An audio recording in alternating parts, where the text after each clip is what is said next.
Bueno, bienvenidos y bienvenidas a la tercera clase del taller de planificación.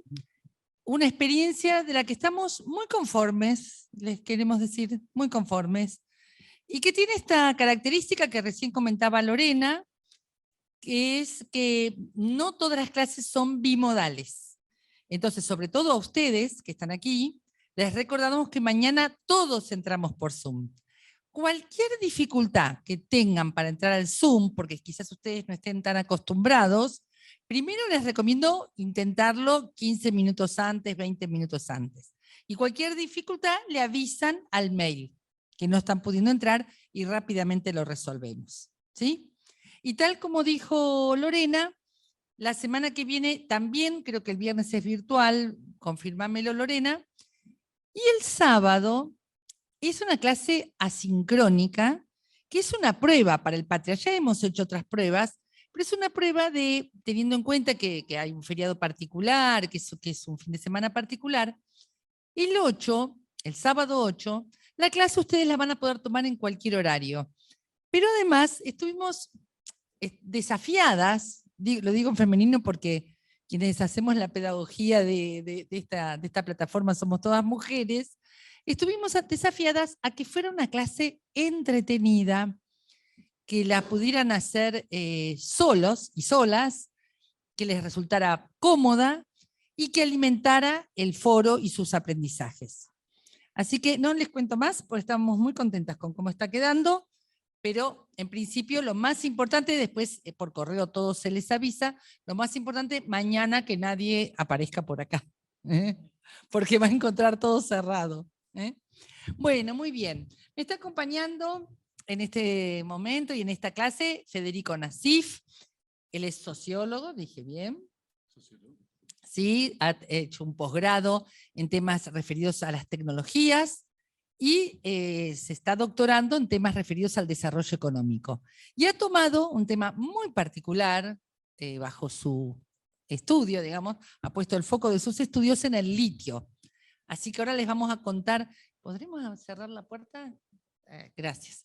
Les vamos a contar por qué trajimos esta clase. Ustedes recordarán, o habrán visto en la plataforma, que en la clase 3, la de hoy, vamos a charlar de los modelos de planificación del kirchnerismo, de la década o del periodo 2003-2015. Esta charla continúa mañana. Yo voy a hablar del primer periodo. Pero nos parecía que había tantos temas referidos a la formulación de la Argentina que viene, al programa de la Argentina que viene, que tuvimos que adelantar, o sea, en cada clase, o no en todas, pero en algunas clases, vamos a adelantar temas del futuro de la Argentina. Y uno de los temas que estamos adelantando es el tema del litio, que como recién aprendí, hablando con Fede, no es un tema solo del futuro, sino que es un tema desde el origen del peronismo presente en la Argentina, así que hoy me voy a enterar más de esto.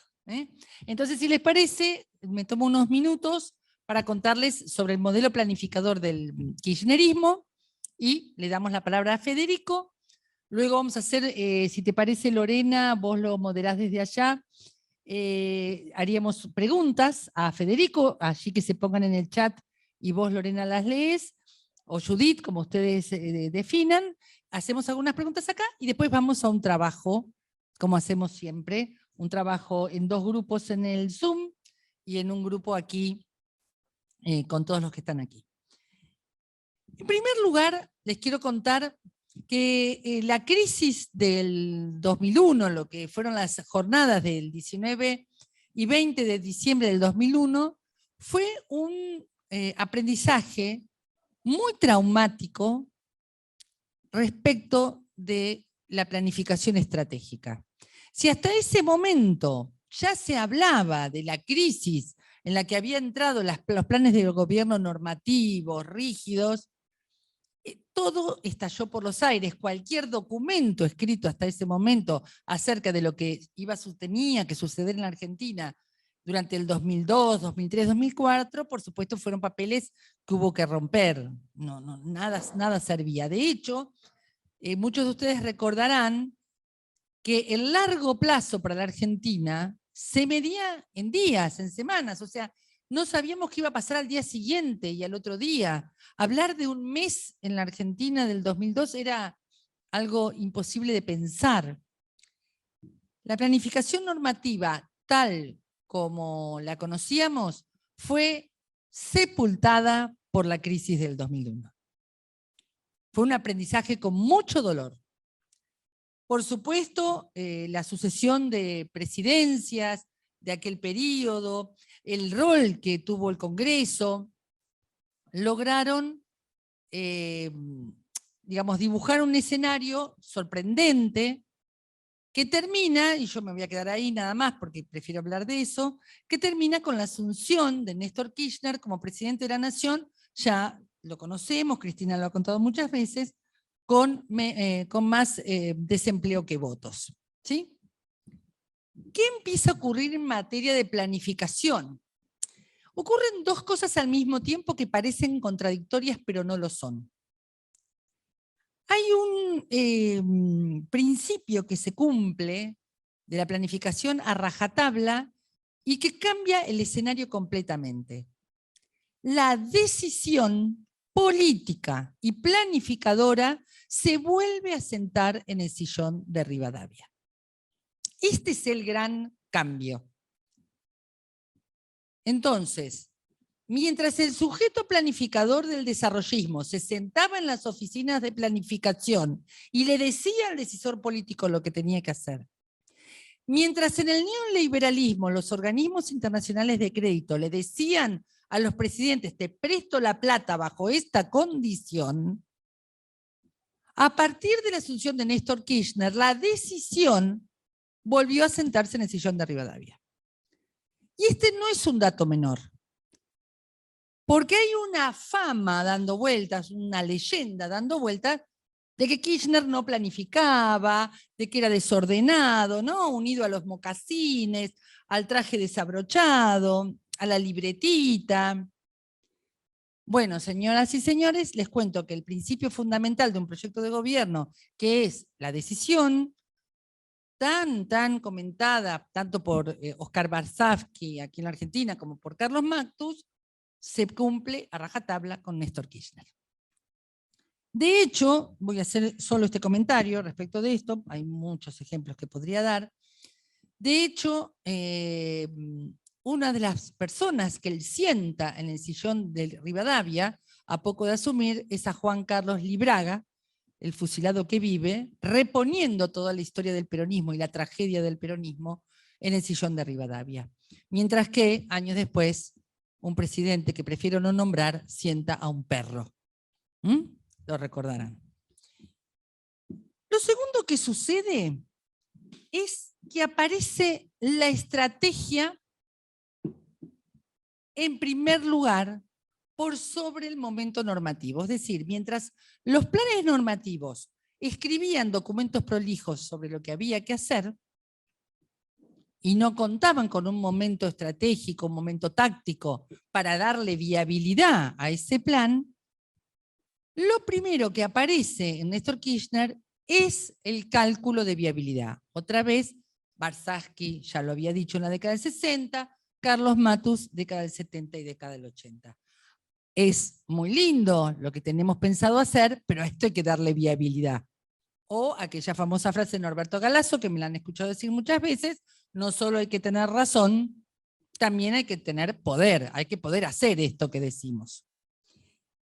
Las estrategias y tácticas van sucediéndose en el momento y van abriendo camino a las ideas buscando la oportunidad.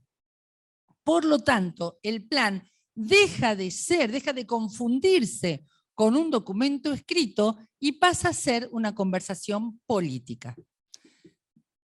De todas las políticas de Néstor Kirchner, yo voy a elegir dos nada más para ejemplificar lo que digo, y después paso al gobierno de Cristina y ya vamos a aprender todos con Fede. Una de las anécdotas que voy a contar es más conocida, es aquel famoso reportaje que le hacen a Néstor Kirchner en el programa 678, en ocasión de la crisis del campo, la crisis de la 125, cuando él, hablando de por qué había puesto a a Redrado, a Martín Redrado, al frente del Banco Central, y no a otra persona, él dice, ¿qué quieren que hiciera? ¿Qué hubiesen querido que hiciera? Que lo pusieran a Carlos Kunkel, recordarán. Esa anécdota que tiene que ver con el explicar de manera muy sencilla que las ideas hay que darles viabilidad. Cualquier parecido con nuestro cierre de listas no es pura coincidencia. A las ideas hay que darles viabilidad.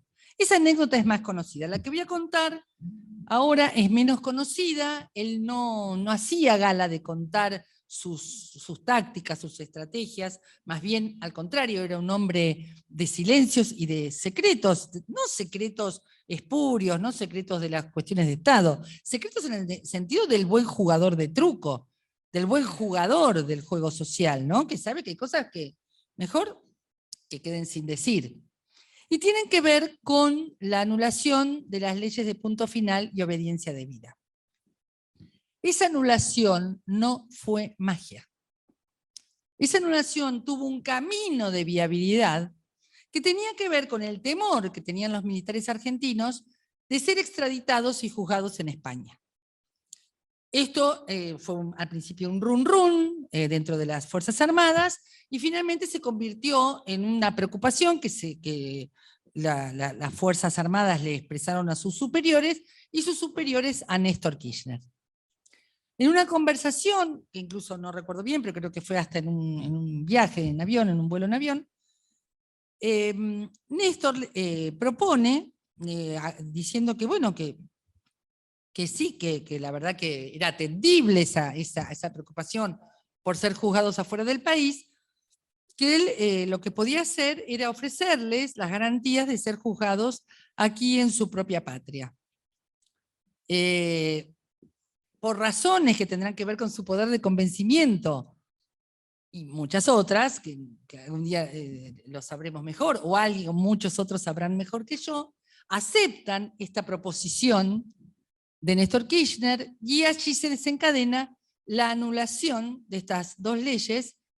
La ley que las anula es la ley más breve de la historia de la legislación argentina y la más potente y poderosa en términos de proyecto de gobierno.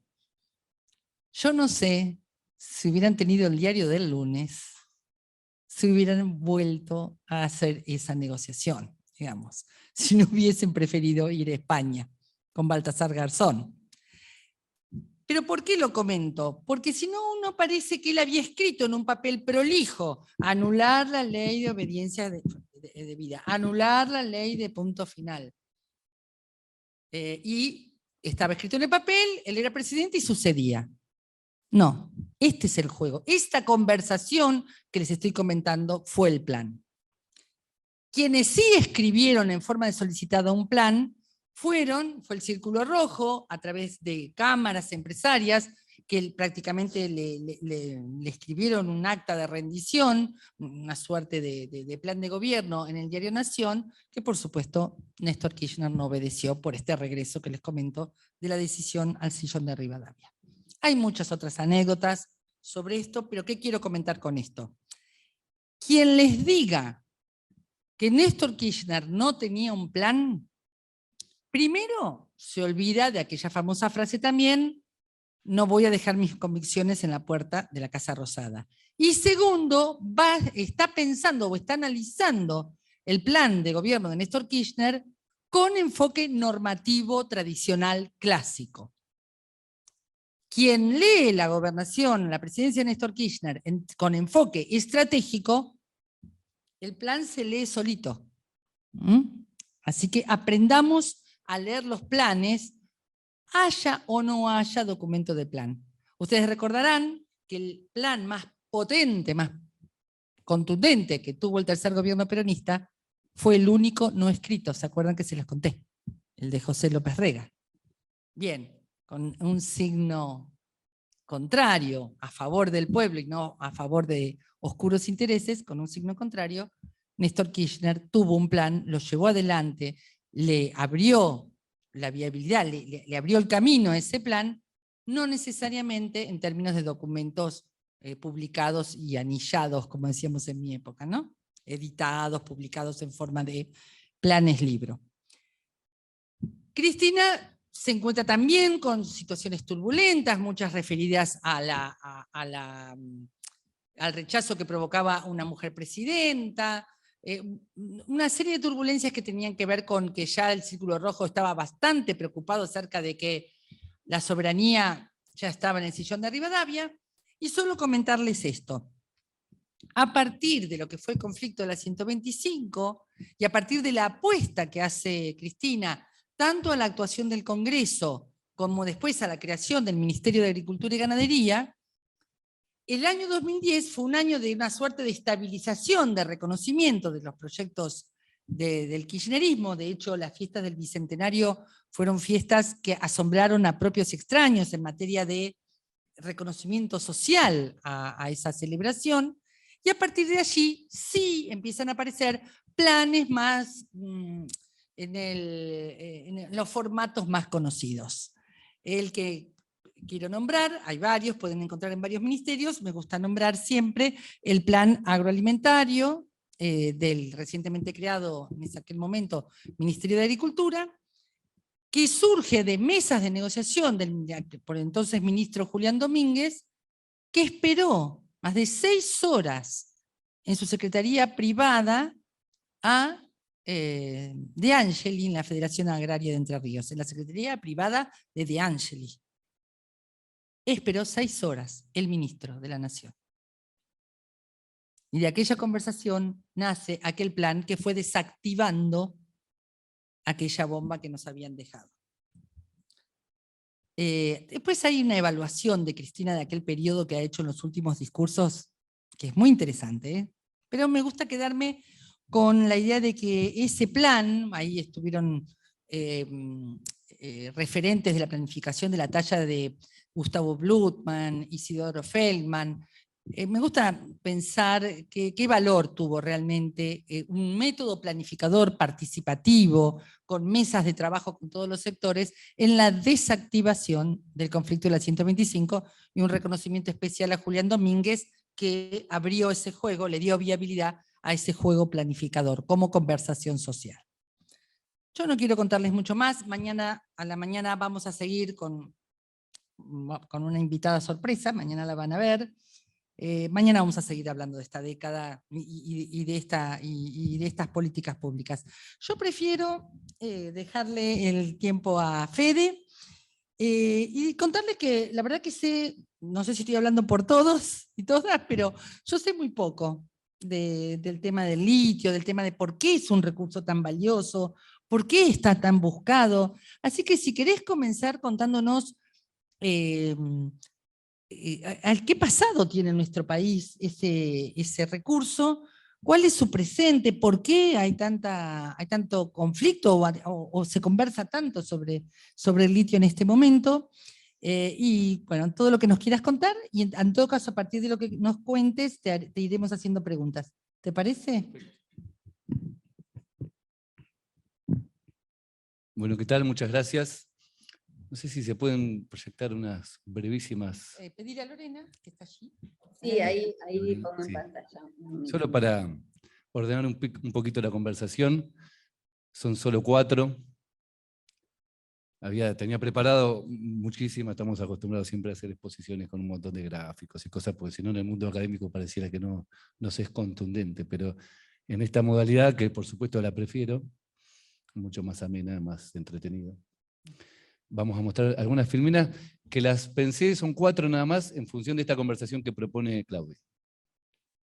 Partiendo de esto, ¿por qué estamos hablando ahora de litio, no? Se sabe poco en Argentina, y de repente creo que si hay alguna diferencia con los discursos o debates en época de campaña electoral de años anteriores, que tristemente parecieran a veces repetirse, ¿no? Los programas de reforma de la derecha los van presentando cada vez de forma más agresiva, pero son siempre los mismos, ¿no? Ya conocemos eso. Pero hay una diferencia que, por ejemplo, ahora se empieza a hablar de esta temática del litio. ¿Y por qué estamos hablando de litio en Argentina? Bueno, obviamente al ser un país de la periferia sudamericana, estamos hablando de litio en Argentina ahora y empezamos a hablar de esta manera por los precios internacionales. Hasta el año 2020, los precios promedio del carbonato de litio, que esa es la principal forma en que se comercializa. Hay otras también, pero se utiliza carbonato de litio equivalente como el nominador común en los mercados, porque es digamos, el commodity, aunque no está estandarizado el precio, es el principal producto de comercialización. Hasta el año 2020, mediados, estaba a $7.000 la tonelada, promedio, fluctuaba, pero en torno a eso, históricamente. Piensen que tenemos costos de producción, cuando se extrae, no de roca, que también se puede extraer litio de roca como una minería convencional, sobre todo en Australia, se extrae de esa manera. Pero cuando se extrae a partir de la fuente que tenemos en Sudamérica, esto quizás ya ahora empiece a ser más conocido, salares, el litio fluye en líquido, en salmuera, que corre por debajo de los salares. O sea que es muy distinto a la minería convencional. Cuando se extrae de ahí, de los salares de Sudamérica, que están en Argentina, en Chile y en Bolivia principalmente, buena parte de las reservas mundiales, los costos de producción en Chile y en Argentina, ahí tenemos un gráfico de toda la producción mundial desde el 98 hasta la actualidad. Lo que está en celeste, en azul oscuro es Chile, lo que está en celeste es Argentina, para que vean el peso mundial que tenemos. Bolivia aún no produce en gran escala, después podemos conversar sobre eso. Los costos de producción son en torno a los $3.000 la tonelada. $7.000 promedio los precios internacionales, $3.000 la tonelada. Cuando hablamos de costo de producción, recordemos que estamos hablando también, o sea, se incluye dentro de los costos de producción no solo los gastos de capital fijo y demás, sino también la tasa de ganancia media. O sea, si se vende a $3.000 la tonelada, ya el negocio está rentable. Si la diferencia entre esos costos de producción y el precio internacional es ganancia extraordinaria. Y como sabemos, la dinámica mundial del comercio mundial, del capitalismo, gira en torno a la búsqueda de ganancias extraordinarias siempre. Esto es bueno aclararlo porque a veces pareciera que estamos hablando de negocios, ¿no? De la panadería de la esquina. Y esto no juegan en ese terreno, juegan en ganancias extraordinarias. ¿A quién le corresponde esa ganancia extraordinaria? Entre $3.000 la tonelada y $7.000, al propietario del recurso. O al propietario de la tecnología, al propietario de aquel factor que te permite obtener esa ganancia extraordinaria. Esto es muy importante porque en este caso los recursos son públicos. A eso le llamamos renta. Cuando decimos que no nos estamos apropiando la renta o que necesitamos apropiar la renta que nos corresponde como pueblo, estamos hablando de esa diferencia internacional entre los costos de producción que los permite el yacimiento, no la astucia del inversor. Por eso lo necesitan. Y ese yacimiento está acá, digamos, está en Sudamérica. No se puede replicar en otro lado como la tecnología. Por eso el que tiene la propiedad de ese monopolio, el que tiene el monopolio de ese recurso estratégico, accede a una renta extraordinaria. Y si el recurso es público, como en este caso, nos corresponde a nosotros capturar parte, todo, bueno, esa es otra discusión, de esa renta. Bueno, acá una especie de introducción a lo que es la renta, porque muchas veces se habla en el discurso público de renta y no está esta consideración. Sin ser revolucionario, la renta le corresponde al propietario, y en América Latina los recursos de subsuelo son públicos. Estamos hablando de renta pública. ¿Qué pasó a partir del año 2020? Los precios saltaron de $7.000 la tonelada, empezaron a duplicarse, a triplicarse, bueno, saltaron ahora no recuerdo bien, pero supongamos que para el año 2021 ya estábamos en $15.000 la tonelada, de ahí a fin de año saltan a $40.000 la tonelada, todo el mundo empezó, ya ahí, si ven los periódicos, ahí empiezan reacción periférica de lo que pasa en el mercado mundial. Todo el mundo, el litio argentino, el boom, el futuro, ¿no? La promesa, nos salvamos, bueno, fábrica de baterías, empezaron a anunciar. Gerardo Morales en Jujuy creo que ha anunciado una fábrica de baterías desde el 2012 en acá, una por año. Tiene un récord mundial de anuncio de fábrica de baterías, por supuesto no hay ninguna en Jujuy, ¿no? Pero es un gran récord que tiene. Nadie después le pide que rinda cuentas a ver dónde están esas fábricas de baterías, pero en los periódicos están todos los anuncios. Bueno, para 2022 el precio había saltado a $84.000 la tonelada. Una locura. Eso estaba pasando con muchos minerales, pero no de esta manera. Eso sucede con el litio. Ese es el contexto de por qué empezamos todo el mundo a hablar de litio. Es triste porque en Argentina no es algo nuevo. En Argentina hace más de 25 años que estamos en el 4º lugar a nivel mundial de productores de litio. Empezamos en el año 98, fines del 97, a exportar en gran escala. Así que es un debate un poco tardío, lamentablemente. Pero bueno, esto es lo que sucede. La oportunidad siempre se da por contexto social histórico. También vamos a preguntarnos por qué recién ahora hablamos. Entonces, ¿de qué depende este crecimiento? ¿Por qué está creciendo de esta manera el litio? Y si es un fenómeno transitorio o es de largo plazo. Bueno, ahí está el tema de la transición energética. Y esto es bueno pensarlo para cuando hablamos de planificación. ¿Por qué? Porque a veces se habla de transición energética como si fuera un fenómeno global, tecnológico, que no tiene nada que ver con la voluntad humana, y en realidad lo que vemos es que hay estrategias nacionales de transición energética, principalmente en pugna a nivel mundial entre China y Estados Unidos, porque lo que se juega a nivel mundial es el liderazgo tecnológico de esa transición energética. Eso ya pasó con la transición energética hacia el petróleo, un caso muy importante para nosotros en Argentina, porque en aquel momento, ¿cómo respondimos como país? Creando YPF, en el año 1922, primera empresa estatal del mundo de gestión pública de petróleo, emblema para toda América Latina, la replicaron casi todos los países de América Latina, y fue un emblema para el desarrollo nacional, ¿no? Por supuesto, YPF. Casi estamos a 100 años de aquello. Y ahora estamos frente a una nueva transición energética a nivel mundial. Y lo que ocurre no es el resultado del libre juego del mercado, sino que son estrategias nacionales de planificación para el liderazgo tecnológico, y buena parte de esa estrategia está en el control de los recursos críticos para esa transición, no solo en el liderazgo tecnológico. En el control de esos recursos no solo para su autoconsumo. Estados Unidos y China no está preocupada solamente de garantizarse su consumo, que por supuesto, pero prácticamente ya lo tienen garantizado, sobre todo Estados Unidos, que controla, después lo vamos a ver, los 2 yacimientos que están en explotación en Argentina, uno en Chile, la mitad en Australia, y el resto de los yacimientos lo controlan empresas chinas. O sea, se ve claramente que la producción mundial está controlada por las principales potencias que están hoy en pugna a nivel mundial. Eso pasa con casi todos los recursos críticos. Algunos los domina fuertemente China. En el caso del litio están en un empate, a pesar de que toda la prensa habla del fantasma de China que domina el litio que se produce en Sudamérica fue generado y gestionado y apropiado por empresas norteamericanas principalmente. Y la prensa hegemónica en ningún momento nos alertó de eso.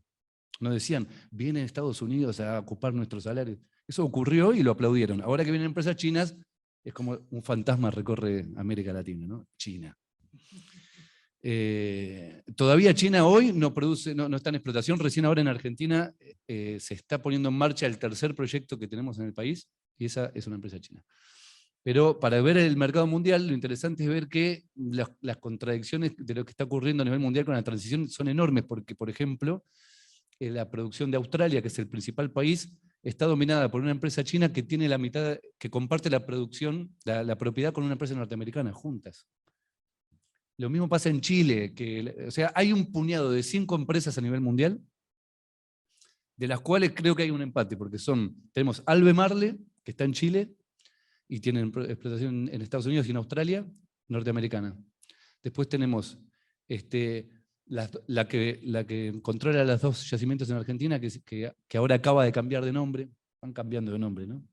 Maestros del disfraz. Se llamaba Lithium Corporation, después se pasó a llamar FMC, ahora se llama Livent. La otra empresa que está en Jujuy se llamaba Orocobre, después pasó a llamar, creo que, Alchem, y ahora anunciaron que se fusionan.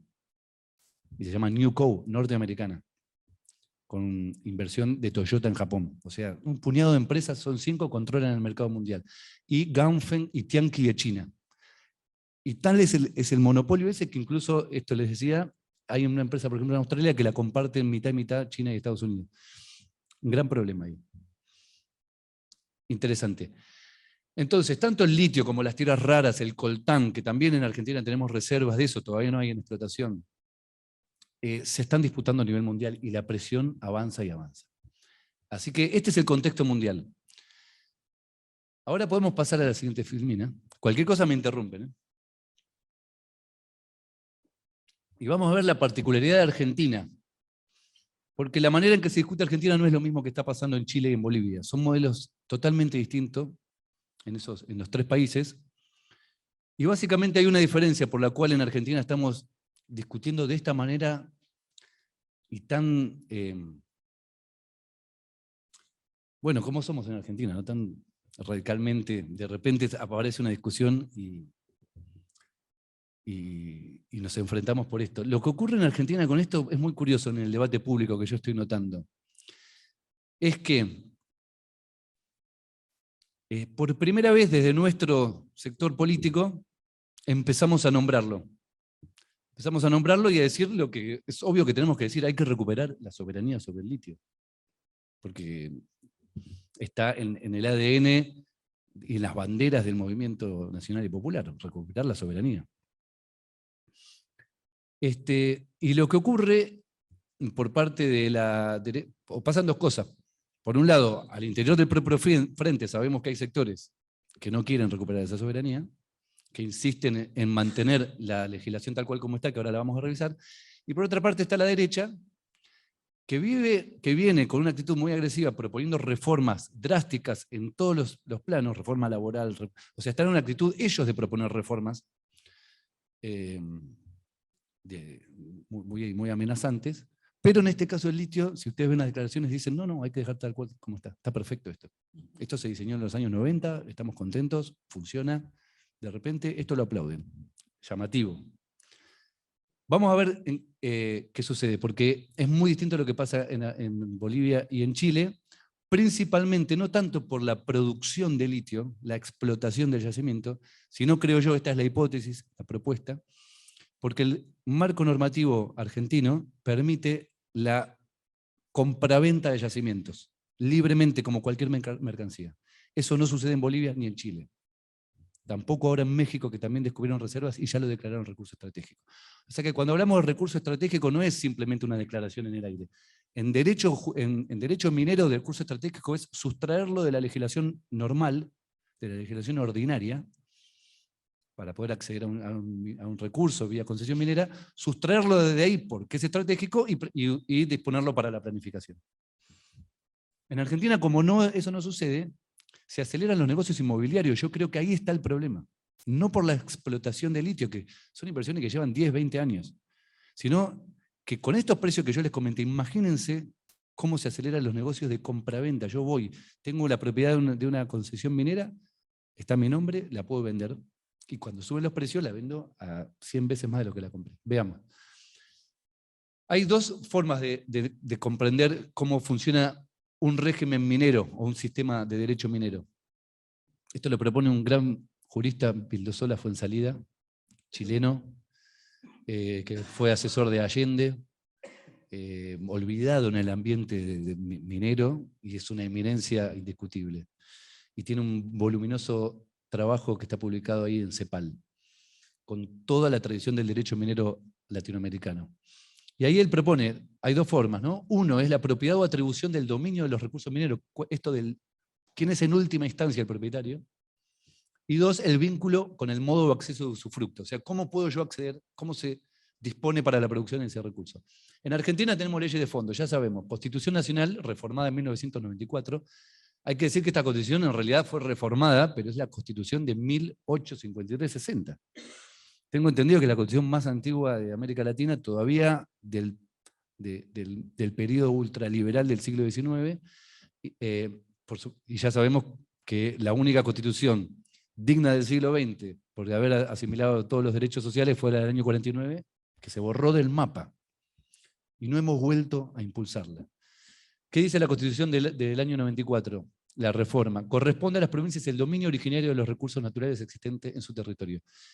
Es absolutamente vago si uno lo compara con constituciones de otros países donde, pequeña digresión la podemos dejar para el final, pero en los demás países de América Latina, donde afirmaron, como por ejemplo en Chile con Allende, el dominio inalienable e imprescriptible de los recursos naturales para el Estado Nacional, así, esa terminología surgió de la Constitución del 49 con Sampaio. que Sampaio incluso hasta asesoró después en Chile. Y se incorporó en el año 52 a las Naciones Unidas, está reconocido en el derecho internacional. Fue una innovación a nivel de derecho internacional y nosotros lo borramos del mapa de nuestra Constitución. Son sorpresas cuando uno va investigando todo esto, ¿no? Entonces, en última instancia tenemos un dominio minero que se puede llamar regalista. Todavía es interesante porque no deja de ser un dominio público. Puede ser del Estado Nacional o de las provincias, depende de dónde se encuentre el yacimiento. De tipo provincial, porque muchos de los yacimientos están en territorio provincial. Es interesante que la zona de los salares, por ejemplo, antiguamente correspondía a lo que eran territorios nacionales. No era de Jujuy, Salta y Catamarca, como es ahora. O sea que cuando hablan de los pactos preexistentes, eso era territorio nacional, no era previo a la Constitución. Pero bueno, después se le cedió a las provincias. Y el Código de Minería, también el más antiguo de toda América Latina, 1886, de inspiración ultraliberal. Esto no fue una reforma de los 90, esto se heredó, se reformó en los años 90, se reordenó, pero sigue siendo de la misma inspiración liberal, tan liberal que dice el Código de Minería que el Estado es propietario de los recursos, pero no los debe explotarlos, los debe entregar en concesión al privado. ¿Y qué pasó en 1980? Incorporó al litio, en plena dictadura militar, una reforma minera, incorporó al litio dentro de las minas de primera categoría para poder, que dice, pertenecen exclusivamente al Estado y solo pueden explotarse en virtud de concesión legal otorgada por autoridad competente. Entonces, acceso y usufructo, concesiones provinciales, y acá lo viene lo más importante cuando uno ve la legislación, sin plazos ni condiciones. Y esto no es una síntesis personal cargada de valoración. Así lo dice la normativa e incluso desde la Secretaría de Minería se lo fomenta de esta manera. Argentina, a diferencia de muchos países, otorga concesiones mineras sin plazos, a perpetuidad. Así lo promocionan cuando salen al mundo a mostrar los beneficios que tiene el país para la inversión extranjera. A perpetuidad. Se heredan. Son heredables. Se pueden regalar. Se pueden hipotecar. O sea, es propiedad privada. Han convertido un contrato público, que es una concesión porque el Estado es propietario, lo han convertido en lo más parecido posible a la propiedad privada. Ese fue la intención. Esto se hizo en la reforma de los años 90, asistido por el Banco Mundial, en lo que llamó PASMA, Programa de Asistencia Técnica para el Sector Minero Argentino, y textualmente se lo decía así, hay que convertir las concesiones en propiedad privada. Es impresionante. Y ni condiciones, o sea, no se establece lo que se llama amparo por el trabajo en el derecho minero clásico, que incluso en la época de la colonia, la corona entregaba la concesión a cambio de algo, a cambio de, bueno, a ver, lo vas a explotar en tanto tiempo para producir tanta cantidad y se lo vas a vender a tal, ¿no? Porque es para la corona. Por eso la regalía es lo que le corresponde a la corona. Bueno, se borraron todas las condiciones que le imponemos al concesionario, solamente para mantener una concesión con que paguen el canon minero, que es bajísimo, listo, suficiente. Imagínense el dueño de una concesión minera, que esos son los locales generalmente, adquieren una concesión, porque es así de simple, van a la autoridad minera provincial, registran una concesión, bueno, hay que ver después, esto es la letra escrita, que después, cómo se efectiviza eso. Eso puede ser que haya ahí otra fuente, bueno, interesante, digámoslo así, estimulante para que hablemos tanto de esto. Pero supongamos que vamos por la vía total y absolutamente legal, uno adquiere la concesión, invierte en una muestra de laboratorio, si lo hago mejor en Londres para que sea más verosímil, detecto que hay litio y eso ya lo puedo vender. Y si suben los precios internacionales como están subiendo, lo que adquirí por nada, probablemente se lo venda a otro intermediario, ahí entran las empresas mineras junior, que tampoco producen nunca minerales, son también exploradoras, ¿no? Son las que buscan yacimientos y los venden. Y después en alguna de esas, bueno, cuando ya el negocio está bien redondo, con estos precios internacionales lo venden. Tecpetrol, hace relativamente poco, había comprado, en medio ya de todo este juego, imagínense los que habían comprado antes, pero Tecpetrol, que es una empresa, como sabemos, petrolera privada de las familias más poderosas del país, fundada en el año 76, habían comprado un conjunto de yacimientos en el norte, creo que en Jujuy, por 80 y pico de millones de dólares, pero varios yacimientos. Habían comprado una empresa que tenía propiedades de litio. Y vendieron el año pasado a Ganfeng uno solo de esos yacimientos a 1.000 millones de dólares. ¿Qué tipo de sistema permite ese negocio? Ahora, cuando queremos reformar esto, tenemos que ver que se afecta ese tipo de negocios, donde están, bueno, o sea, la ramificación de negocios de ese tipo inmobiliarios son enormes y hay que desarmarlo con cuidado, ¿no? Me avisan del tiempo, porque Estaba mirando eso y vas bien. vamos bien. Entonces, a pesar de todo esto que es un poco dramático, estamos hablando todavía de las leyes de fondo, ¿no? De lo que es el sistema de dominio minero en Argentina, que esto atenta, digamos, afecta tanto al litio como a las tierras raras, el coltan o cualquier mineral estratégico, que incluyendo el cobre también debería ser estratégico para la transición energética. Más allá de la jurisdicción y del sistema de acceso, o sea, si es nacional, provincial o se accede a través de una concesión, todavía estos recursos son de dominio público. No es cierto que haya que modificar la Constitución para... O sea, por supuesto que sería bueno en algún momento retomar el proyecto constituyente en Argentina, que no lo hemos vuelto a retomar. No como movimiento, digo, no lo hemos vuelto a exigir, ¿no? Porque esas cosas no caen desde el cielo, o sea, hay que pelearlas. Pero sigue siendo un recurso de dominio público. Por definición del sistema regalista, es fuente de renta pública.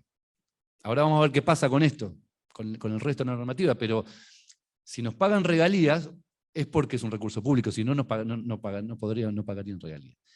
Y amparo por el trabajo, plazos y condiciones. O sea, todavía podemos imponerles plazos y condiciones dentro de esta concepción.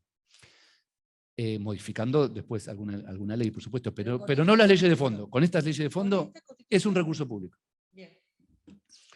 Y además hay otro detalle, que esto se sabe muy poco en Argentina, yo esto lo comenté después de haberlo descubierto en una nota en el Cohete de la Luna, que generó muchísimo porque era algo que no se sabía, que en la Ley Nacional de Actividad Nuclear del año 97 se define a los materiales fusionables especiales como propiedad estatal nacional y el ejercicio de esa propiedad a la Comisión Nacional de Energía Atómica. Y cuando uno va a la normativa de las Naciones Unidas de cómo se define material fusionable especial, después podemos hablar de qué es esto de fusionable, porque es muy interesante y tiene que ver con el plan, con la energía nuclear y la fusión nuclear y el origen del plan nuclear argentino. Y bueno, ese capítulo tan alucinante, ¿no? del desarrollo nacional. Pero en Naciones Unidas se define a material fusionable especial, entre otros, al litio.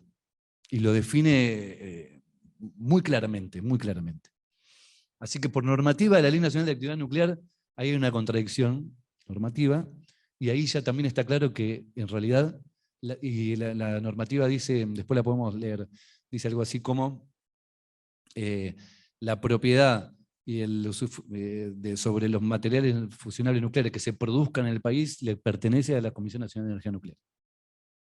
Así que ya podría intervenir hoy la Comisión Nacional de Energía Nuclear, por supuesto que después está la política, ni hablar, pero hay de dónde agarrarse. Pasemos a la siguiente, que creo que la tengo, que es la de esta. Ahora vamos a ver, vimos la propiedad, ahora qué pasa esto con las regalías, qué pasa con el régimen de inversiones que hay hoy en Argentina. La propiedad es pública, con un esquema muy liberal de concesiones mineras, provincial y sin plazo ni condiciones. Pero bueno, terminamos con esto entonces. Tenemos primero una serie de beneficios impositivos excepcionales para la inversión minera. Esto es una ley nacional. Cuando dicen no se puede tocar al litio porque es de la provincia, pero si la ley que determina la producción de litio es una ley nacional que se aprobó en el Congreso Nacional. A menos que ya hayamos desarticulado la nación argentina y estemos en la etapa de la confederación, ¿no? Acá todavía hay un Congreso Nacional. Y esta ley se aprobó en el Congreso Nacional en el año 93, también con asistencia del Banco Mundial, y veamos de qué se trata. 30 años de estabilidad fiscal, 0% de tasa de importación, doble deducción de impuestos y reintegro del IVA en 6 meses. O sea que todos estos beneficios impositivos son a costa del Estado Nacional. o Estado federal le podemos llamar también, ¿no? Porque a veces se habla del federalismo como si fuera en contra, ya no de Buenos Aires, del Estado Nacional. Eso es lo grave, ¿no? Cuando hay que revisar nuestro propio léxico político, ¿no?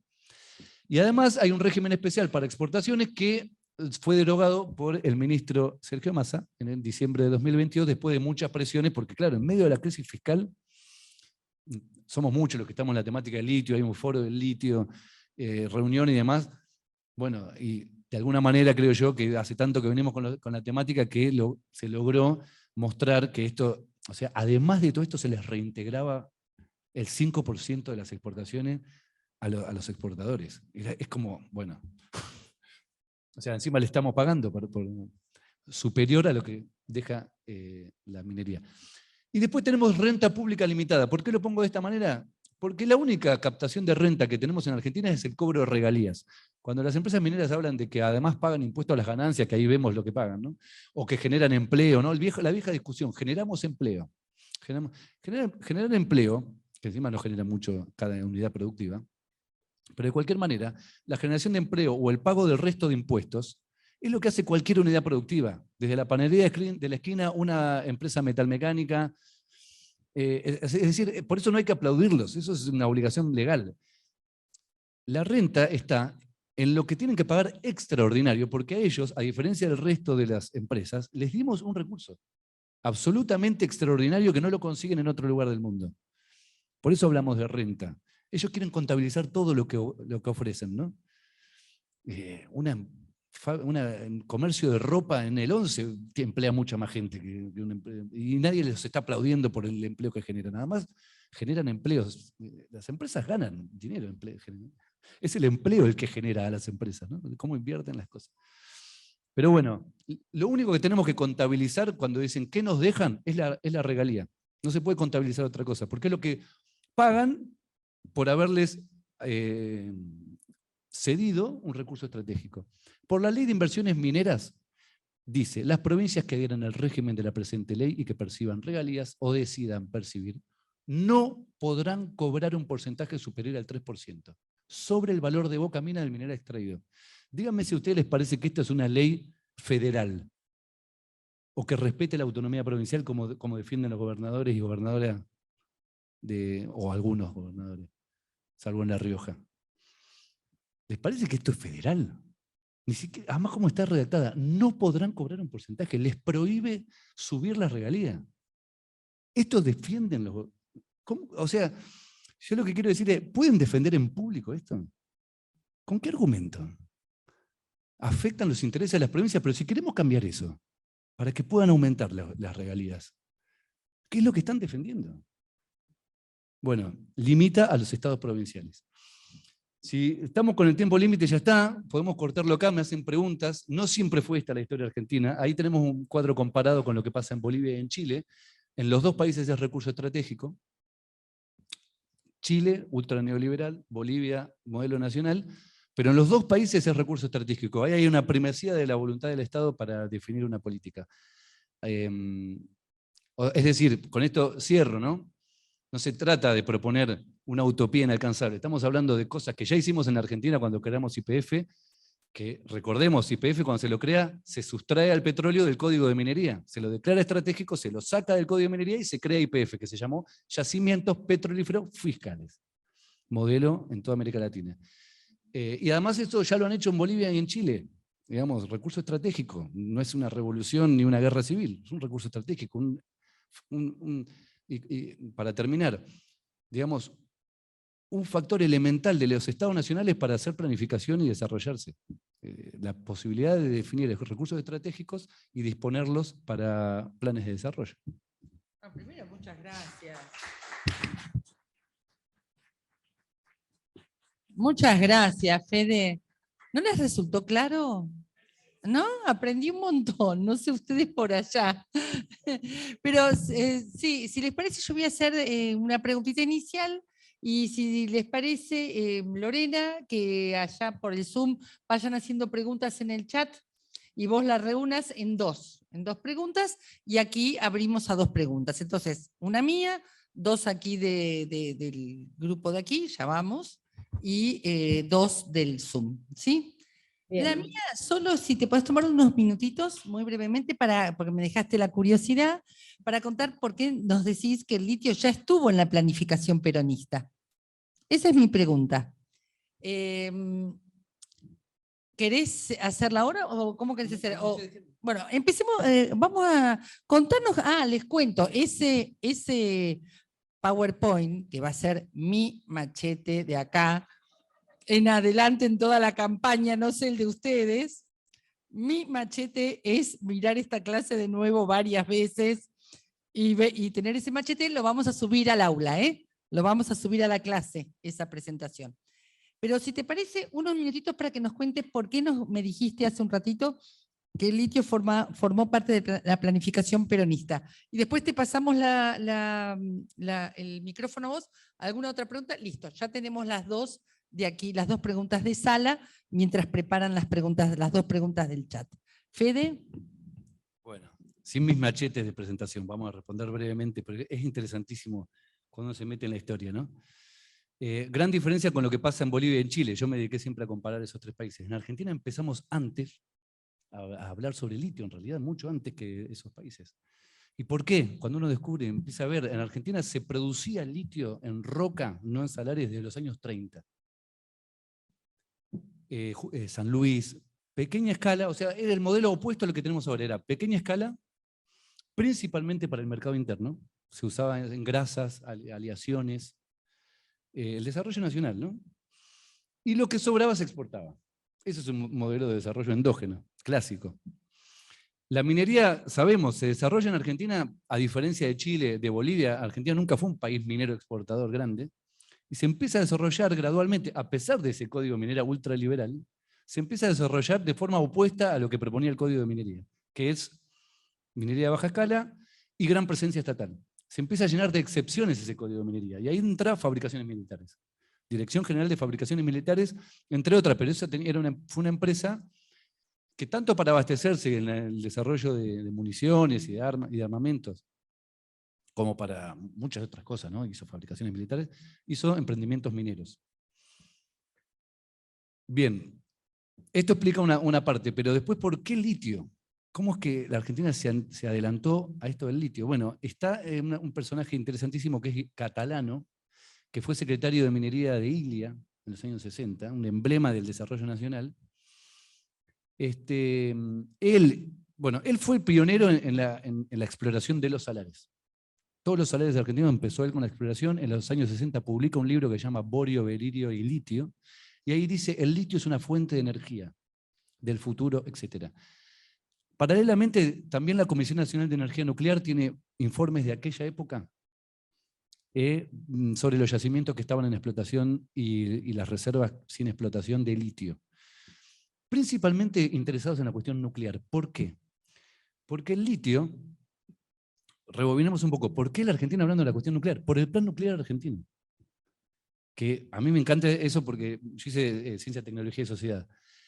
Y el origen del plan nuclear argentino, que no sé si muchos saben, si no lo saben, se recomiendo la isla Huemul, ¿no? Es alucinante, es apasionante. Yo siempre digo que merece una serie en Netflix eso, ¿no? Porque viene Richter, ¿no? El alemán, todo el debate sobre si era real o no. Richter le propone a Perón, le dice que puede dominar la fusión nuclear, que es la energía nuclear del futuro. Todavía hoy no se consiguió obtener. Los reactores nucleares son de fisión nuclear. Ahí aparece la fusión nuclear. El litio es un material fusionable. Recuerdan hoy lo de la Comisión de Energía Nuclear. Y por eso Estados Unidos inicialmente empieza a considerarlo un recurso estratégico para la fabricación de la bomba termonuclear y después para energía nuclear. Y decide trasladar su producción hacia Sudamérica y demás. Por eso las Naciones Unidas lo incorporan como material fusionable. Es riesgoso. Por eso también hay margen para modificar esta normativa, porque a nivel mundial es necesario la regulación. Hay sectores que es un riesgo que nosotros le estemos vendiendo litio a cualquiera que venga y llegue. Por eso Chile mismo lo ha declarado estratégico y no molestó a nadie. Porque es un material fusionable especial.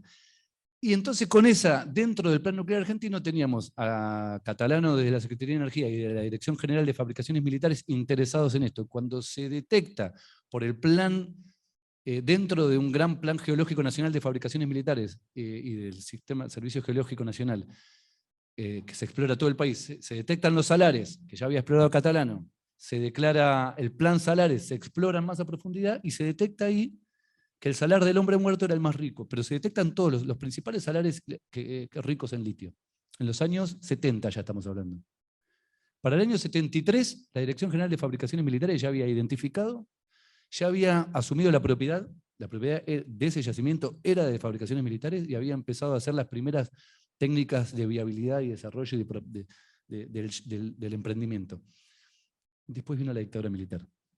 Pero el proyecto que hoy se explota en Catamarca, en Salar del Hombre Muerto, que no lo dice nadie, originalmente fue desarrollado por fabricaciones militares, después vino la dictadura militar, incorporó al litio en el año 80, en el Código de Minería, llamó a una licitación para vender ese proyecto de fabricaciones militares y ahí ya se presentó la empresa norteamericana, en plena dictadura. No lo pudieron hacer ahí porque cayó la dictadura después de la Guerra de Malvinas. Y bueno, ¿quién concretó el negocio? Por supuesto. Perdón, hay un orden de las preguntas. Lo que pasa es que no te van a escuchar los compañeros allá. Si te parece, acércate, hacemos las dos preguntas y tu comentario. Sí, por eso, pero es interesante que te escuchen todos. Dale. Bueno, empezamos con tu pregunta. Vamos a hacer las dos preguntas juntas y el comentario juntos de aquí de sala y luego, Lore, pasamos a las dos preguntas del chat. Bueno, adelante. Espero ser clara, es con el triángulo de Matus. O sea, para que el proyecto sea desafiante, aumentar capacidad de gobierno, capacidad económica. ¿Es el litio el elemento clave para aumentar esta capacidad económica? ¿Y qué tiempo? ¿De qué tiempo estamos hablando? Porque si es dentro de 30 años, no nos sirve ahora. Y para aumentar el campo de gobernabilidad, ¿quiénes serían nuestros aliados y quiénes serían nuestros enemigos? Excelente pregunta. La otra, que estaba por allá. Dale.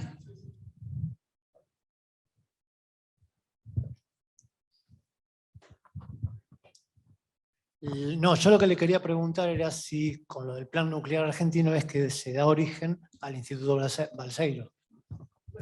Sí. El Instituto Balseiro y la Comisión Nacional de Energía Atómica nace del plan nuclear del gobierno, de los primeros gobiernos peronistas. Adelante tu pregunta. Una pregunta. Cuando yo en su momento para una diplomatura investigué sobre el silicio, como fue un mineral estratégico en su momento, hace un par de años, sobre todo por la fabricación de paneles fotovoltaicos de energía solar, y encontré que nosotros en nuestro país contamos con este mineral estratégico y que China monopolizaba la producción de paneles solares, específicamente las celdas fotovoltaicas. Y en el debate de que Argentina cuenta o no, sí o no, con capacidades técnicas para poder llevar adelante proyectos estratégicos de desarrollo y en economía sobre todo, y tecnológicos, te pregunto si podemos hacer foco también y si nos podés dar un breve mapa de las capacidades técnicas con las que cuenta Argentina, en este caso universidades públicas que capacitan en ingeniería u otros niveles académicos al pueblo, básicamente, eso. En estos temas, decís. En estos temas, exactamente. Muy bien. Un comentario más, antes de pasarle para que pueda hacer una respuesta compartida, sobre el tema de la Comisión Nacional de Energía Atómica y el Instituto Balseiro, que es este polo que hay en Río Negro referido a la energía nuclear y que también está muy ligado al INVAP, ¿no? A la empresa que exporta satélites y demás. Un comentario: como diputada nacional, tuve el honor y el orgullo de ser la autora de la Ley de Financiamiento de la Ciencia y Tecnología, que se aprobó, ¿no? Con un piso del presupuesto progresivo para ser invertido del PBI, un piso del PBI para ser invertido en ciencia y tecnología, y tuve la oportunidad de hacer esta presentación en la sesión por vía virtual desde el Instituto Balseiro.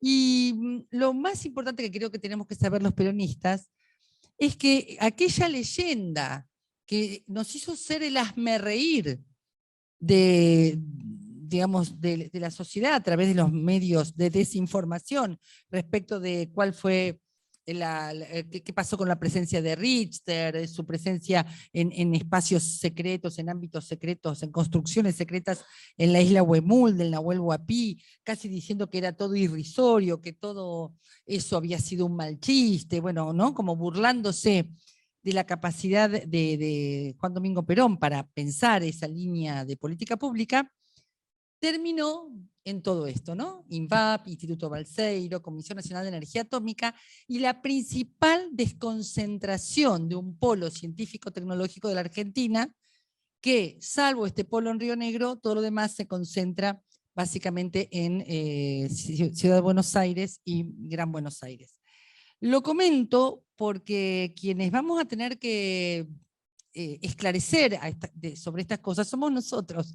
Nadie las va a esclarecer por nosotros. El plan nuclear nace con esta primera idea del peronismo, que no recuerdo exactamente, capaz Fede lo sabe mejor que yo, creo que fue exactamente Balseiro el que le propuso a Perón utilizar toda esa infraestructura que se había creado, le propuso utilizarla para la investigación de la energía nuclear. Perón acepta esta idea y bueno, la historia ya es conocida. Así que quería comentar esto respecto de tu pregunta de si el Instituto Balseiro es hijo de aquel plan nuclear. Sí, te dijimos los dos con toda contundencia, y Balseiro tuvo un rol central, ¿no? Vamos a las respuestas de estas dos preguntas y después vamos a la pregunta que te hagan desde el chat. Vamos a unir esto con las preguntas igual, porque es interesantísimo y tu introducción también. Más allá de si siempre estuvo la discusión sobre si Richter era real o no lo que le había propuesto a Perón de obtener fusión nuclear. En el pleno gobierno de Perón se cae esa imagen, es vista como un blef, un engaño, lo que sea, pero lo más interesante de eso es cómo reacciona el propio gobierno de Perón frente a esa crisis, porque fue una crisis importante. Y reacciona fundando la Comisión Nacional de Energía Atómica, y nada menos con Balseiro, que no era parte del gobierno peronista, ni era peronista. Pero esa apertura, ¿no? Y esa forma de resolver, y con lo que hablabas al principio, no estaba escrito el plan nuclear en Argentina, pero fue el decisionismo, que es fundamental. Planes sin decisión. Ahora, por supuesto, después tenemos que laburar, no es que tampoco con la decisión alcanza, a veces decisión sin gente que laburemos, se pueden cometer errores, sí, por supuesto, pero lo primero es la toma de decisión. Esto lo digo porque muchas veces ahora retomo tu pregunta sobre el desarrollo tecnológico y las capacidades tecnológicas que tenemos en Argentina. Yo les quiero proponer distinguir bien esto de la renta que hablamos hoy del litio, y tiene que ver también con tu pregunta, del desarrollo tecnológico, porque lo que nos ha pasado en los últimos años es que nos han pedido, frente a estos debates públicos, que entreguemos un plan de desarrollo para hacer baterías y demás. Entonces, claro, ¿qué pasa cuando esa potestad de la decisión de un gobierno se le ofrece al sector de ciencia y tecnología? Empezamos a pelearnos entre los científicos a ver quién tiene el mejor plan, porque todos tenemos el mejor plan. Entonces la famosa frase, preséntenme un plan que yo lo atiendo, eso es para no hacer nada. Eso ya nos ha pasado. Nos ha pasado. Y yo siempre les recuerdo, vean lo que fue el plan nuclear argentino, empezó por un error, digamos, quizás es probable que haya sido un error, pero así se empieza. No se equivoca quien no hace. Y quizás no tengamos el mejor plan de baterías o no conquistemos el mundo, pero hay que hacer ya algo y es urgente. Entonces, tenemos capacidades tecnológicas para desarrollar el litio en el país y avanzar hacia la cadena de valor que serían las baterías. Tiene muchas otras aplicaciones el litio que no mencionamos. Se habla de baterías. ¿Por qué se habla de baterías? Porque vimos que los planes de transición energética a nivel mundial, por los que el mundo entero se está peleando, incorporan baterías de litio. Yo personalmente creo que sí, tenemos que hacer ese desarrollo tecnológico. La Argentina tiene sobradas capacidades tecnológicas para eso. Y eso es una de las incongruencias que tenemos. No tenemos la propiedad de los recursos, no influimos en esa comercialización, pero invertimos en ciencia y tecnología enormemente, mucho más que el resto de los países de la región, en casi toda la cadena de valor de litio, en casi toda. En técnicas extractivas, que por supuesto las empresas no usan las propias, no pagan patentes de CONICET para eso. En refinación de litio, en producción de materiales catódicos, bueno, en celdas, baterías, vehículos eléctricos. Ya vemos los anuncios que se hacen todo el tiempo en la prensa. Por supuesto que Argentina tiene capacidades. ¿Tenemos que insistir en ese camino? Yo creo que sí. Es una fuerza importante, pero creo que dentro de este esquema es curioso, es riesgoso, tiene doble filo. ¿Por qué?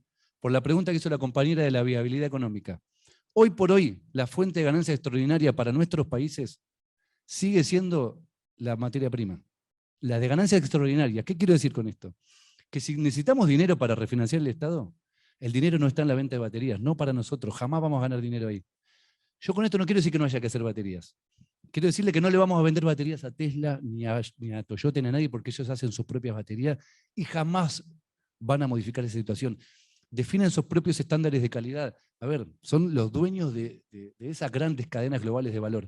Y la teoría dominante, incluso de sectores heterodoxos, indica que tenemos que hacer upgrading, ¿no? Que tenemos que ir avanzando lentamente en la cadena de valor sin molestar a nadie. Y que así, naturalmente, va a haber derrame tecnológico. Eso no sucede, y si sucede son en casos súper excepcionales, de los cuales después el mundo académico produce un montón de papers, pero que no modifican la estructura económica nunca, jamás. Entonces, aplaudo yo las fábricas de ITEC de baterías que se va a abrir en La Plata. Son inversión pública, pero estamos gastando dinero en eso. Es inversión pública en medio de una crisis. La aplaudo. Yo, por supuesto que eso hay que aplaudirlo. Jamás los condenaría. Y es una materia de orgullo. Los científicos y científicas en Argentina, yo voy a Bolivia, voy a Chile, son reconocidas. Es un factor importantísimo que tenemos, pero eso tiene que formar parte de un plan de desarrollo. Porque el plan nuclear, si es valioso, es porque justamente fusionó a los físicos que había en Argentina nucleares, que eran un montón, y eran reconocidos, pero no había plan nuclear. Y se empezó el plan nuclear cuando se creó la Comisión Nacional de Energía Nuclear, entre otras cosas se declaró recurso estratégico, se sacó del Código de Minería al torio y al uranio. Eso es la decisión de soberanía. Se lo sacó del Código de Minería. Si lo hicimos, ¿por qué no lo podemos hacer con el litio ahora? Se lo quitó. La Argentina fue uno de los pocos países que cumplió la cadena entera de combustible nuclear, ¿no? Desde el uranio hasta los reactores. Entonces vamos a la viabilidad, los tiempos. Desarrollar baterías y que haya ahí un negocio puede llevarnos un montón de tiempo. Hay que hacerlo dentro de un plan propio. Quizás no sea el mercado mundial, quizás las baterías que se produzcan acá sean para consumo interno.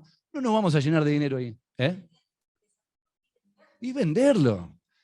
Hasta ahora todas las plantas de baterías son pilotos grandes las que estamos haciendo. O sea, está buenísimo, porque esto a veces es visto como una crítica al desarrollo. No, por supuesto que no. Claro, pero es importantísimo, hay que fomentarlo. Pero vamos a la viabilidad económica. ¿Dónde está el dinero hoy ya? ¿Qué hizo Chile? Chile modificó en el año 2012 con Bachelet, empezaron las discusiones, crearon la Comisión Nacional de Litio, la Comisión Técnica de Litio, no como la energía nuclear de acá, sino como una comisión para darle debate público y decir qué había que hacer con esos contratos que tenían 2 empresas extractivas en Chile, igual que acá. Determinaron que había que modificar los contratos. En Chile las empresas extractivas no dejaban nada, a pesar de que era recurso estratégico, no pagaban regalías ni nada. Les cambiaron los contratos de explotación. Por supuesto, las empresas dijeron, nos vamos de Chile, inseguridad jurídica, esto es un escándalo. No se fueron a ningún lado, porque no hay salarios en todos lados de esta calidad y de esta concentración. No solo se quedaron, sino que duplicaron su producción, y esto es interesante, producen más que en Argentina. Con un régimen totalmente restrictivo, recurso estratégico, pagan 40% de regalías. 40%. Nosotros acá pagamos menos del 3%. Cobramos. Y bueno, entonces viabilidad económica. Ya podemos cambiar los contratos de explotación. Es cuestión de negociar. Después quedó la pregunta de la compañera. ¿Cómo viabilizamos políticamente eso? Aliados y enemigos. Bueno, si querés la dejamos para el final. Pero ese es el debate político. Por supuesto que no es fácil. Por supuesto que no es fácil. Pero económicamente es más que viable. Las empresas se quedan. Qué interesante, ¿eh? ¿Cuánto que no sabíamos? ¿Cuánto que no sabíamos del litio? Bien, ¿cómo estamos allí, Lorena? Hacemos 2 preguntas. Acá es muy interesante, antes que nada, se da debate también en el chat.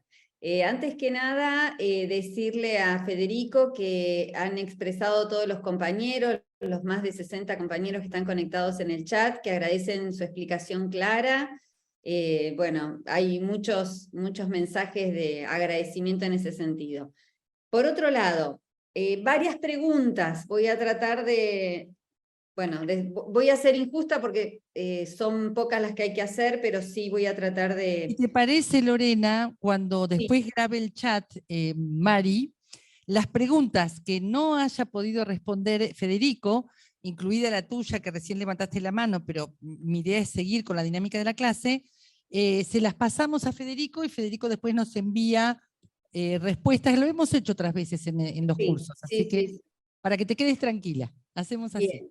Bueno, uno de los planteos que hacen ahora con la última exposición de Federico respecto del uso de la materia prima es cuál es el límite y hasta dónde, ¿no? Si vamos a agregar valor o no, porque con esto de la viabilidad parecería que estamos en contra de nuestros principios, donde decimos que en realidad lo que queremos es no volver a ser aquella colonia que fuimos donde se llevaban nuestros recursos y no agregábamos valor, y al no agregar valor no hay trabajo.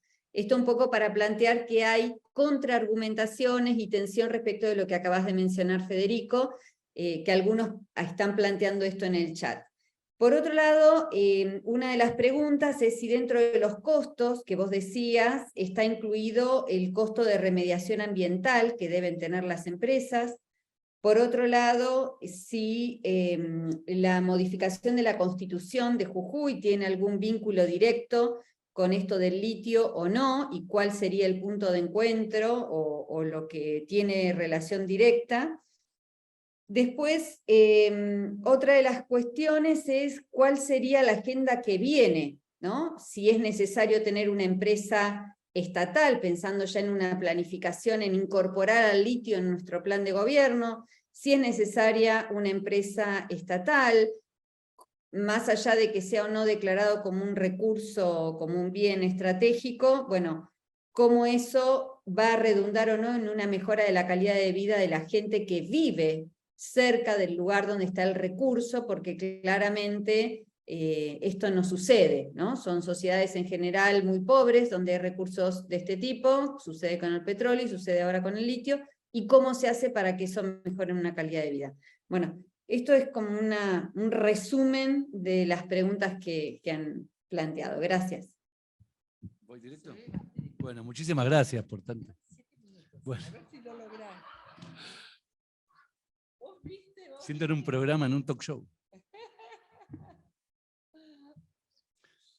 Bueno, la primera, la más polémica, ¿no? El tema de valor agregado. Yo sé que es polémico lo que digo, pero creo que es importante, y aproveché a mencionarlo en este curso porque estamos hablando de planificación. Cuando hablamos de valor agregado, esto de valor agregado, ¿no? Son palabras que a veces no nos detenemos a pensar qué significan. Es esto de agregarle valor al producto, a la materia prima, con trabajo para exportación, ¿no? En una cadena productiva, supongamos de la del litio hacia el vehículo eléctrico, que no dominamos en nuestro país y que además no fue definida por nuestro plan de desarrollo.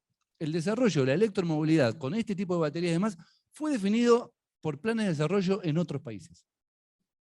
Eso es importante conocerlo, porque a veces podemos estar toda la vida tratando de agregarle valor a esa exportación,